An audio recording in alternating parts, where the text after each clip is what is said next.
Қызғаншақ күйеу. Талшын мен Рүстемнің шаңырақ көтергендеріне 10 жыл. Үйдің үлкені болғандықтан бұлар әлдеқашан қалаға бөлек шығып кеткен.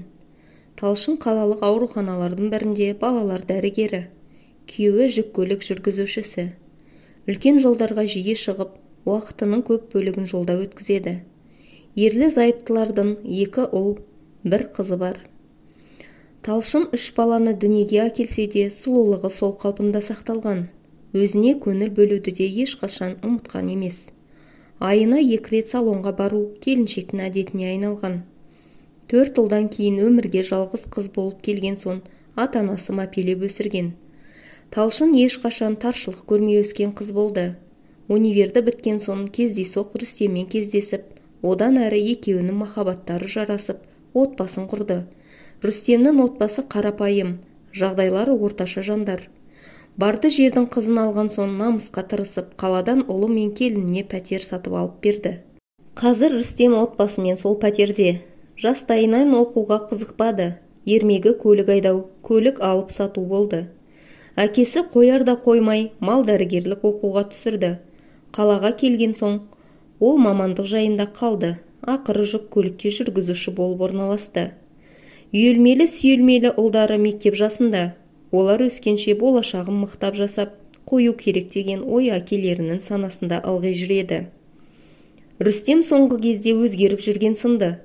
Достарының туған күн кешінде Талшынды қызғанып, жоқ жерден ұрыс шығарып, отырыстан әйелін тез алып кетті.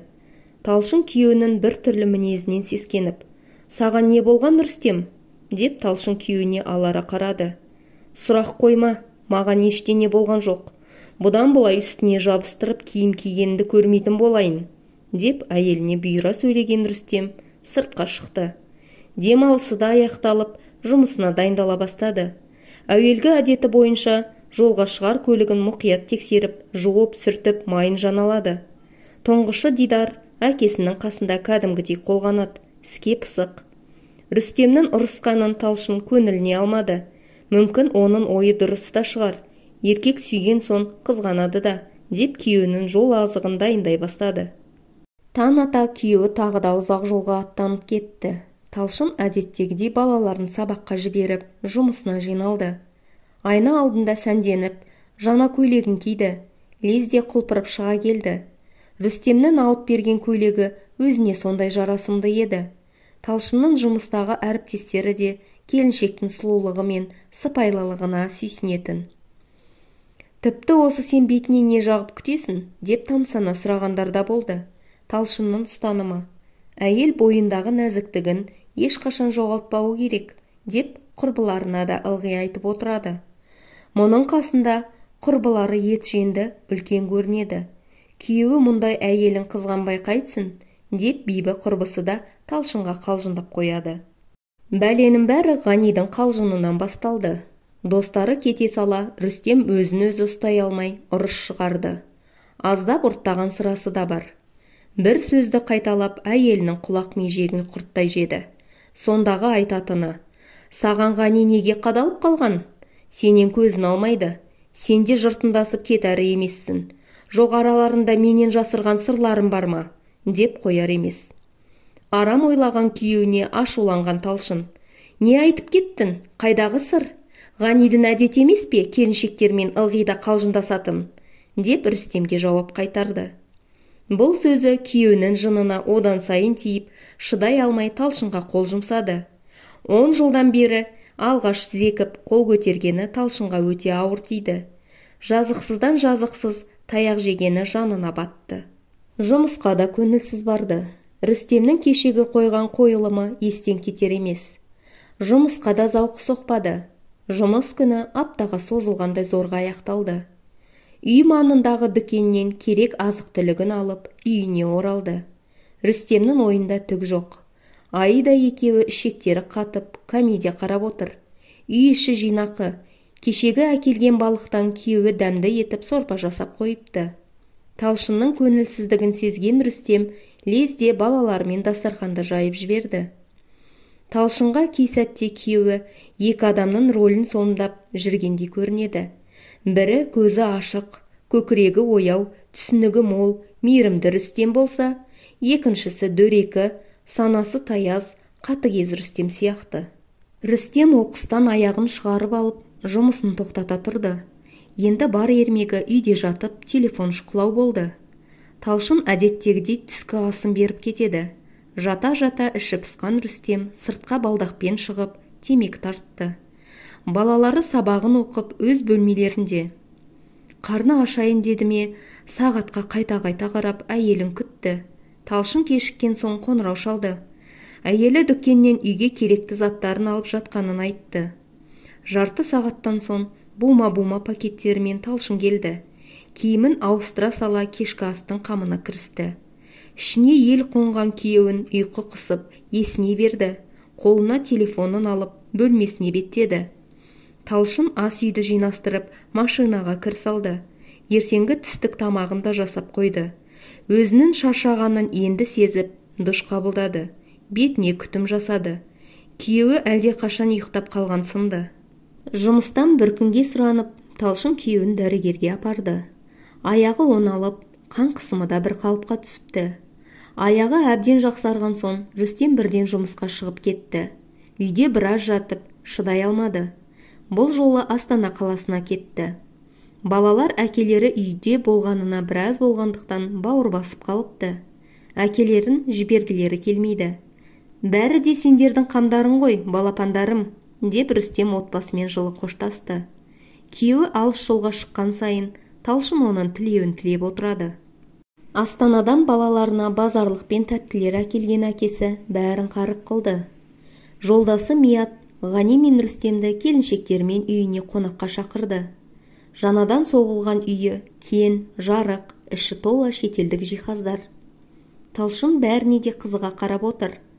Мият ірі кәсіпкер болған соң жағдайының бәрін ертегідей етіп жасап алған. Әйелі Санияда ақ саусақ. Кен дастархан жайылып, мұнда құстың сүтінен басқасының бәрі қойылды. Ыдыстар мен шанышқылар да алтын жалатылған. Ғани бұл жолы тағы да өзі келеді. Келіншегі жаңадан босанып, перзентханада. Бұл жолы да Талшынмен әңгімесі жарасып, қағытпа қалжыңдарды шетінен жіберіп отыр. Рүстемнің ішіне шараптың буы барған соң әйеліне алара қарады. Талшын да күйеуінің көз қарасынан қамықты ма, әңгімені тыйып, өзін салмақты ұстады. Достар отырысы әдемі өтті. Сания шетелден әкелген базарлықтан Талшынға салып берді. Күйеуі екеуі достарын жылы шығарып салды. Рүстем жолай сыра алып, Ғаниді үйіне шақырды. Үйге келген соң дастархан жайылып, шай ішілді. Талшын екі досты онаша қалдырып, балаларының мектеп киімдерін дайындап үтіктеді. Ас үйден өзін шақырған Рүстемнің даусы естілді. Екі дос бағанағыдан біраз қызып қалыпты. Ғаниді такси шақырып, Рүстем үйіне зорға салып жіберді. Темекісін құшырлана бір тартып үйге кірді. Бұрынғыдан Рүстемнің мінезі едәуір өзгеріп кетті. Қызғаншақтығы басым болып, Талшынға қатал бола бастады. Әйеліне енді достарымен артық сөз айтпайсың, деп бұйыра ескертті. Бұрынғы жұмысынан шығып, супермаркетке азық түлік таситын жүргізуші болып орналасты. Қазіргі жұмысы бұрынғыдан жеңіл, әрі өзіне ұнайды. Айлап, апталап жолға шықпайды. Күйеуінің қасында болғаны әйелінде қуантты. Талшынның бұл қуанышы ұзаққа созылмаған сынды. Рүстемнің қызғаншақтығы шеттен шығып бара жатты. Әйеліне жұмыс үстінде де, аялдамада да маза бермей, видео қоңыраумен қоңырау шалып, Талшынның жекесіне тие бастады. Салонға баруына да қарсы болып, жоқ жерден ұрыс шығарды. Мұндайға үйренбеген балалар әке-шешелерінің ұрысынан үрпейісіп бір-біріне қарайды. Талшын күйеуімен ашық сөйлесті. Бойында жоқ қызғаныш қайдан пайда болғанын сұрады. Рүстемнің бар айтатыны: «Сені жанымдай жақсы көрем, сол үшін бәрінен қызғанамын» дейді. Талшын күйеуінің өзіне деген сезімі мен махаббатына ешқашан күмәнданған емес. Бірақ қызғаныштың да орны бар ғой, деп қынжылады. Осы әңгімеден кейін Рүстем Талшынды жайына қалдырды. Ұрыс керіссіз, отбасының шаңырағы бұрынғыдай жайма-шуақ күндерге айналды. Алдыда жаңа жыл. Талшын балаларын қуантып, ерекше сыйлық жасауды ойлады. Талшынның балаларға деген жаңа жылдық сыйлықтары да дайын. Жылдағы дәстүр бойынша Талшынның ұжымдастары жиналып, жаңа жылды мейрамханада атап өтеді. Рүстем екеуі киім алып, жаңа жылдық кешке дайындала бастады. Әйелінің көз тартарлық сұлулығына күйеуі қайта ғашық болғандай тамсанды. Екеуі әдемі кештің әдемі қонақтары болды. Әйелінің ұжымдастары ұйымшыл, көңілді жандар екен.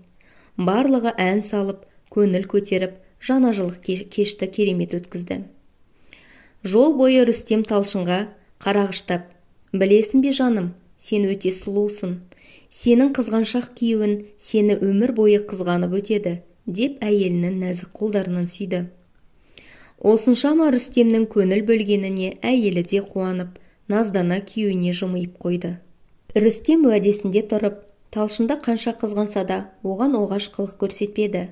Бірін-бірі сыйлап, бағалай білген ерлі-зайыптылардың сезімдері де шынайы. Талшын қанша сұлу, көрген жан қызығарлықтай болса да, күйеуіне адал, шынайы келіншек. Өзінің махаббатымен, адалдығымен күйеуде жаман әдеттерден тыйыла бастады. Балаларының болашағын ойлап, кең пәтер алып, жағдайын жақсартуды жоспарлады. Құрметті тыңдарман, қазақша арнамның дамуына қолдау көрсетіп, лүпіл мен қоңыраушаны басып, тіркеліп кетулеріңізді сұраймын. Келесі шығарылым тек қана сіздер үшін.